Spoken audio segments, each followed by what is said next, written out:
ফেব্রুয়ারি, কত ফেব্রুয়ারি জানো? এটা কি বিশ্ব ভালোবাসা দিবস? হ্যাঁ, কি দিবস? এই বিশ্ব ভালোবাসা দিবসের সাথে মুসলমানদের কোনো সম্পর্ক নাই। আমার প্রিয় ভাইরা, এই যে আপনি অবৈধ সম্পর্কে জড়ালেন, কেন আল্লাহ অশ্লীলতাকে হারাম করেছে দেখেন। বলতেছিলাম যে এটা আপনার নাসাল, আপনার জেনারেশন, আপনার লিনিয়েজ, আপনার বংশকে প্রিজার্ভ করা। কে কার বাবা, কে কার মা, বাবা মা জানা, প্রজন্মকে প্রিজার্ভ করা, এটা ইসলাম ওয়াজিব করে দিয়েছে।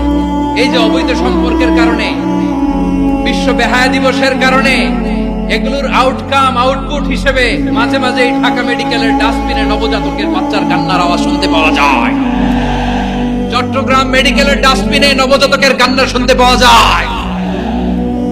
বীর চট্টলার মুসলমানেরা বুঝতে পারলে আওয়াজ করে বলেন, এই যে চট্টগ্রাম মেডিকেলে যে নবজাতকটা পাওয়া গেল, ওর বাবাকে আমাকে বলেন, ওর মাকে, ও কোন ফ্যামিলির সন্তান কেউ জানে?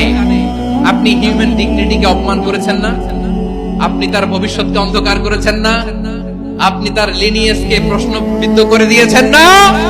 এই জন্য আল্লাহ তাআলা অশ্লীলতাকে আমাদের জন্য হারাম করে দিয়েছেন। সুবহানাল্লাহ।